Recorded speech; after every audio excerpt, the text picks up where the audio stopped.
Hello student, আগের দিনকে live ক্লাসে আমরা যে এডিশনের ছেলেবেলা যে গল্পটা পড়ছিলাম তার সেকেন্ড পার্টটা পড়েছি এবং তাতে আমরা দুটো খুব সুন্দর গল্পের সাথে পরিচিত হয়েছি। দুটো নয়, তিনটে।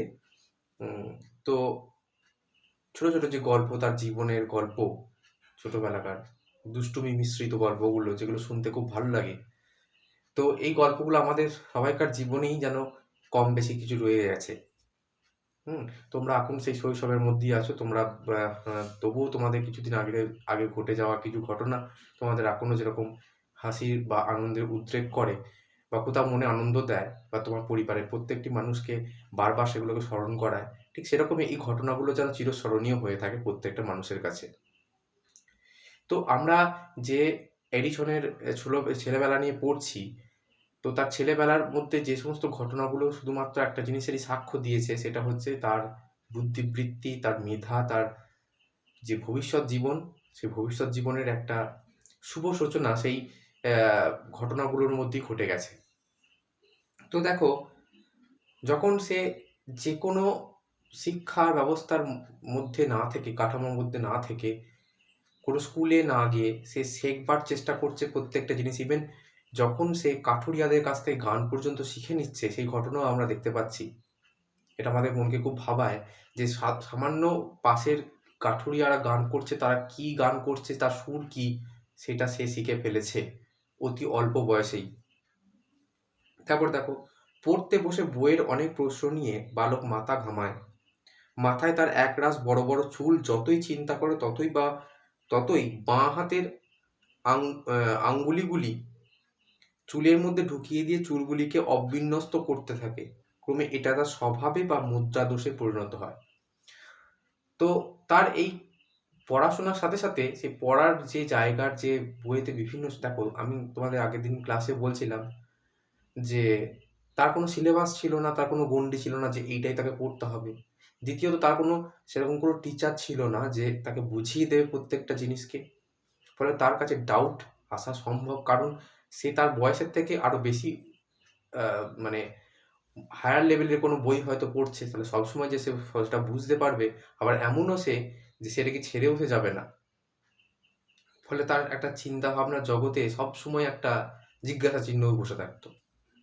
তো এই চিন্তা ভাবনার জায়গা থেকে সে নিজেকেও কিরকম একটা সেরকম তৈরি করে ফেলেছিল। দেখো, সে তার চুলগুলোকে অবিন্যস্ত করে ফেলতো এবং বাঁ হাতের চুলটাকে সে এমনভাবেই করতো যাতে সেগুলো আরো অবিন্যস্ত হয়ে যেত, জট পাকিয়ে যেত ব্যাপারটা। এখন ব্যাপারটা হচ্ছে, এইটাকে কি বলা হচ্ছে, এটা তার স্বভাবে বা মুদ্রাদোষে পরিণত হয়েছিল। মুদ্রাদোষ বলতে এখানে সেটাকেই বোঝানো হচ্ছে, তার নিজের ইচ্ছা বা অনিচ্ছা, কখনো সে ইচ্ছা করে করছে, কখনো তার অনিচ্ছা সত্ত্বেও সেটা চলে যাচ্ছে। আমরা অনেক সময় অনেক মানুষকে লক্ষ্য করে থাকি, যেটা সে ইচ্ছা করে করছে না, তাকে বারণ করে দেওয়া হলো, সে বন্ধ করে দিল, কিন্তু আবার খানিকক্ষণ বাদ সেটাই করছে। সেটাতে মানে এমনভাবে করছে, তার তখন জ্ঞানটা থাকছে না। তা ইচ্ছা বা অনিচ্ছায় কোনো কাজ যখন কেউ রিপিটেডলি করে, তখন সেটা মুদ্রাদোষ বলা হয়। দেখতে পাবে অনেক মানুষকে এরকম অনেক রকম স্বভাব তোমাদের চারপাশে আছে। তো এটা হচ্ছে মুদ্রাদোষ। তাহলে কি তার এটা মুদ্রাদোষে পরিণত হয়েছিল।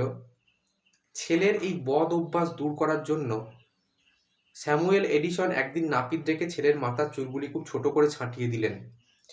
ছেলে কিছু বলল না, কিন্তু মা ন্যান্সি তাতে বিরক্ত হলেন। মাথার ওই একরাশ চুল ছেলের সৌন্দর্য বাড়িয়েছিল, এই ছিল তার ধারণা। তার বাবা এবং মায়ের অকৃত্রিম ভালোবাসা এর মধ্যে প্রকাশ পাচ্ছে। তার বাবা এবং মা কতটা ভালোবাসতো। তার ছেলের মাথায় চুলটা জট পাকিয়ে গেছে, তবু তার মায়ের কাছে যেন তার ছেলের এই যে রূপটা, এটাই খুব সুন্দর। এটাও এক ধরনের ভালোবাসা। তো যাই হোক, আগেই বলেছি যে হাতে কলমে পরীক্ষা করতে বড় ভালোবাসতেন আলভা, কিন্তু পরীক্ষা নিরীক্ষা করতে গেলে যন্ত্রপাতি দরকার নানা রকম রাসায়নিক দ্রব্য, এইসব কিনতে গেলে অর্থ চাই।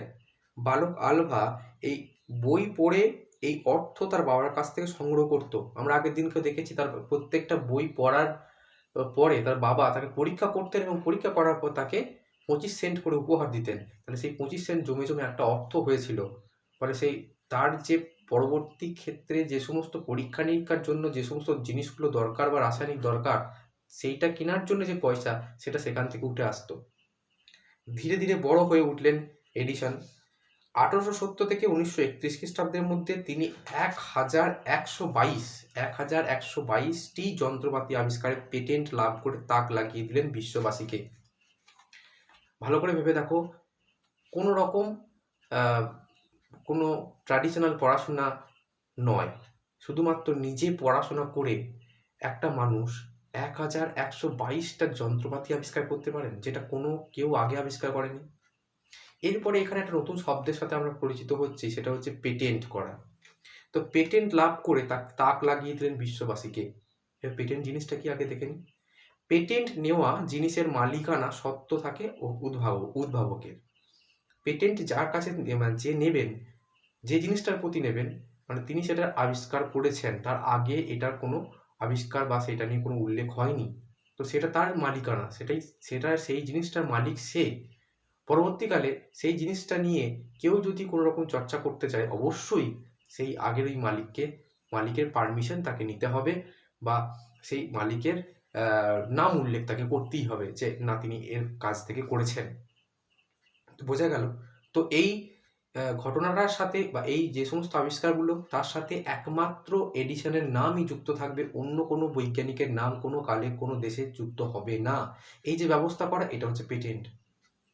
তাহলে কি, পেটেন্ট নেওয়া জিনিসের মালিকানা সত্ত্ব থাকে উদ্ভাবকের মানে গবেষকের বা যিনি আবিষ্কার করেছেন।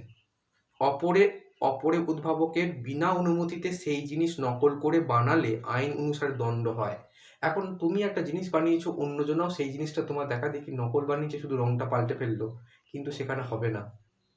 সেক্ষেত্রে কিন্তু সেখানে আইনি জটিলতা চলে আসবে, কারণ একজনের সাথে পেটেন্ট নেওয়া আছে এবং সেম জিনিস আরেকজনা তৈরি করতে পারবে না।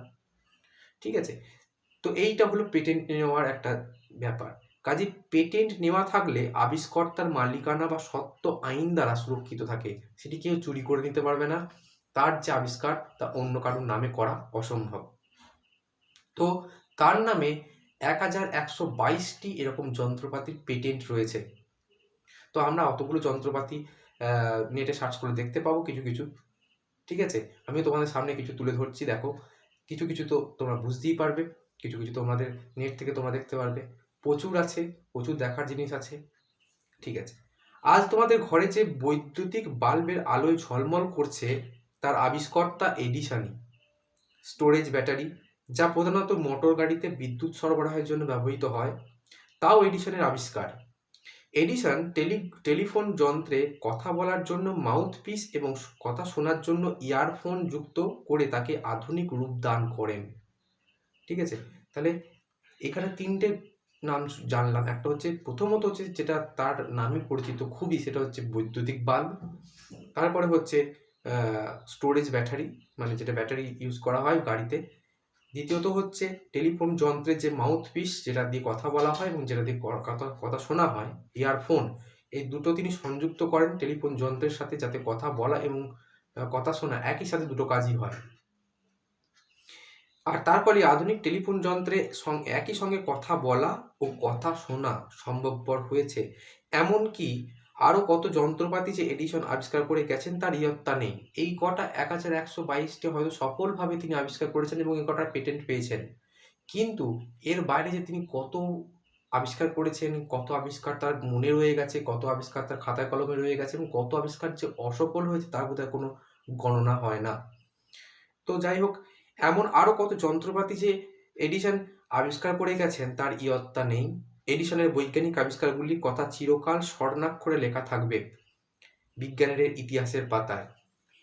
এডিসন বলেছিলেন, আমি জীবনে এমন কিছু আবিষ্কার করব না যা মানুষকে প্রাণে মারবে না। যা মানুষকে প্রাণে মারবে না, মানে আমি এমন কোনো জিনিস আবিষ্কার করব না যেটা মানুষকে প্রাণ হত্যা করবে, তার এমন কোনো জিনিস আবিষ্কার করব। ঠিক আছে, তাহলে এমন কি তিনি কি জিনিস আবিষ্কার করতে চেয়েছেন?